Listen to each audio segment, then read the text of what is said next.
Well, I'll say it again, man. I think this is the last election. If Trump doesn't win, this is the last election. I think you're right. Yeah. I think you're right. All right, guys, we are almost there, almost at the finish line. One last video before the election. And I figured this was the perfect way to end it because Joe Rogan just fully and formally endorse Donald Trump. We'll give you the full story. I'll talk a little bit about what this represents with the young male vote later in the video. But first, let me just plug really quickly. I feel obliged to do so. We will be live tonight on election night. Coverage beginning around 6 p.m. Eastern time. Link is in the description. We started a new stream, by the way, because of some issues. Okay, so click the new stream and do us a big favor. Go to that stream right now and hit that notify me button. Make sure you're subscribed. Make sure your notifications are on because you're not going to want to miss our wall-to-wall coverage of the election tonight. Tune out the CNN, forget the Fox News, forget all of that establishment media. All you need is right here on our channel. So do us a favor. Join us again, 6 p.m. Eastern time on election night, and we will go basically as long as it takes. So make sure you're tuned in.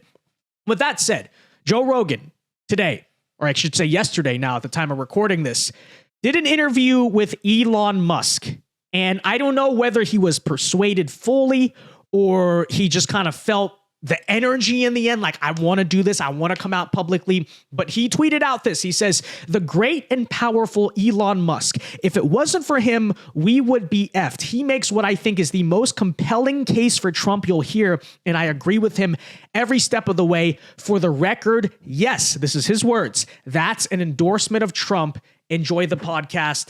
Take a listen to some of those highlights with Joe Rogan and Elon Musk. I think you're right. I think people, and a lot of people are waking up and realize that have been lifelong Democrats. Guys like Bill Ackman, guys like Chamath. Yeah, exactly. You know, Tulsi Gabbard switched over to the Republicans. Yep. I can't do this anymore. You and I used to be Democrats. Yeah. So yeah. If the Dems win this election, they will legalize enough illegals to turn the swing states, and everywhere will be like California. There will be no escape. That is so insane. Has anybody tried to push back? And I just want to go out and vote.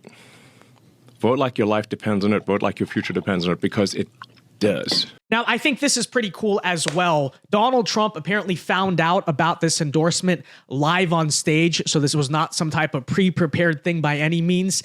And listen to his live reaction to that. Oh, wow. I have some more big news, Megan. I'm just getting this right now. So somebody that's very, very respected asked me to do his show 2 weeks ago, and I said, why not? And to me, it's very big because he's the biggest there is, I guess, in that world by far. Somebody said the biggest beyond anybody in a long time.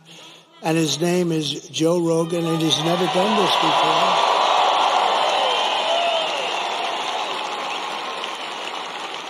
And it just came over the wires that Joe Rogan just endorsed me. Is that right?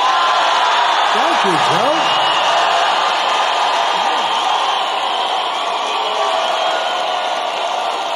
That's so nice. So look, guys, let's be totally fair about this, right? Will this necessarily have the biggest overall impact on the election? I don't think so. In itself, in a bubble. Well, we'll talk about the other aspects of it in a second. But, you know, if Joe Rogan really wanted to have an impactful endorsement of Trump, he should have done it a little bit earlier. You know, maybe like the night before the election is a little bit late, but it is what it is. I'm not here to shame. I'm not here to attack him for it. You know, it takes bravery. It takes courage in the mainstream industry to do it regardless. So, you know, props to him for doing so. But what I do think it symbolizes, even if it's a little too late to really impact the vote, is an overall vibe shift you have seen with men across this country, but especially those young men like myself. You know, there's all this talk right now about how young women will win the election for Kamala Harris, and they're going to turn out because of abortion and all these things. And look, to some degree, that is true. Not saying she's going to win necessarily, but yes, that is a big electoral strength for her. But on the flip side, what you're also seeing is in the polls everywhere. You know, you can even just feel it in our generation. Like I'm 21 years old. I see this every single day. Young men are breaking for Trump way more, especially the 18 to 24 demographic I'm talking about specifically, than any Republican in modern history. Something has changed in our culture. I don't know if it's the internet, kind of opened our eyes, or we feel overall disaffected with the system. We feel like the people in power don't really like us. And that's true, by the way. Don't forget that when you go to vote on election day, especially if you are a young man. What do the Democrats see you as? And they say these words publicly: garbage, incel. I heard a TYT host on Piers Morgan yesterday refer to us as D-bags, etc., sexist pigs, every word in the book, and we're just tired of it. We're tired of being pushed around, bullied, kicked around by the overall political system, and I think that's part of why you're seeing changes, among other things. And again, I don't know, maybe the culture has overall changed. What I will say is this, final message, because I feel like this is how we should end up the video. Again, as usual, make sure you go vote. Everyone needs to do it that has not done so already. Make sure you have a plan to vote today. Know when you're going to do it. Whatever it takes, get your ballot in that box, obviously by a legal process. But let me talk now, I guess, in the final video of this election, specifically to my kind, right? The young Gen Z 18 to 24-year-old men out there. We are, again, you know what Democrats think of us. You know that Trump believes we're deserving of a prosperous future, of the American dream, of a life in this country. But I want you to remember something very important. When we go to vote for Trump, it is not just because he's funny or he's a meme or we think he's cool. Those things are all very true in my generation. These are widespread perceptions. But also remember that Kamala Harris is the candidate of war, among other things, of war. She has cozied up to Liz and Dick Cheney. She has hinted at bringing them in the cabinet, right? They are the ticket of the neocons. And let me say this right now. There's a very real possibility under a Kamala Harris presidency that a massive war, whether it's with Iran or Russia or China, probably especially there, breaks out under her failed and just ridiculous foreign policy leadership.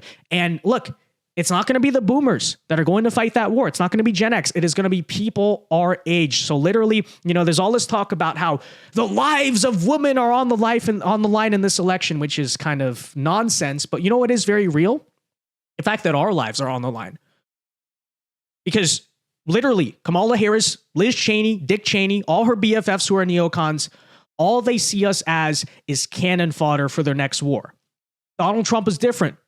Donald Trump believes in peace through strength. Donald Trump, for his entire life, this is not a new thing, and that's exactly why you can trust him on it, has always believed in staying out of the forever wars. He values human life, especially the lives of Americans. And remember that when you go to vote. Remember this as well.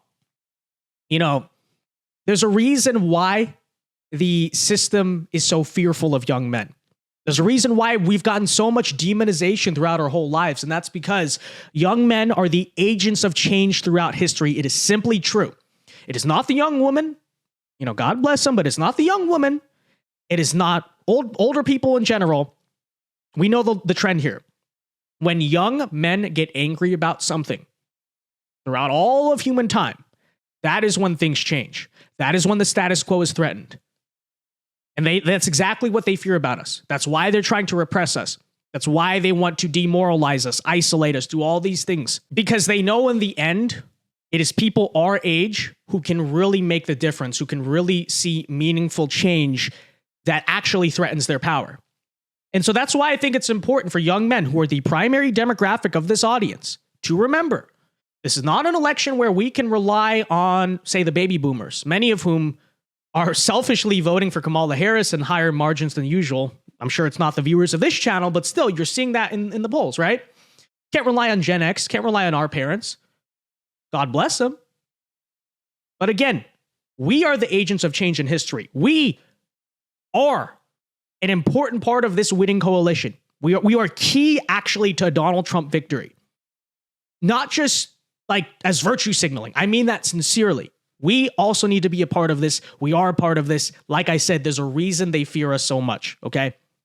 So, again, don't rely on anyone else. Go vote. Whoever you are watching this video, whatever age you are, gender, but especially the young men out there, you know what you got to do. Do it. Do it. Okay, with that said, ladies and gentlemen, again, we will be live tonight, 6 p.m. Eastern Time, covering the election. Join us there. Link it down in the description. Until next time, subscribe if you're new. God bless. Peace.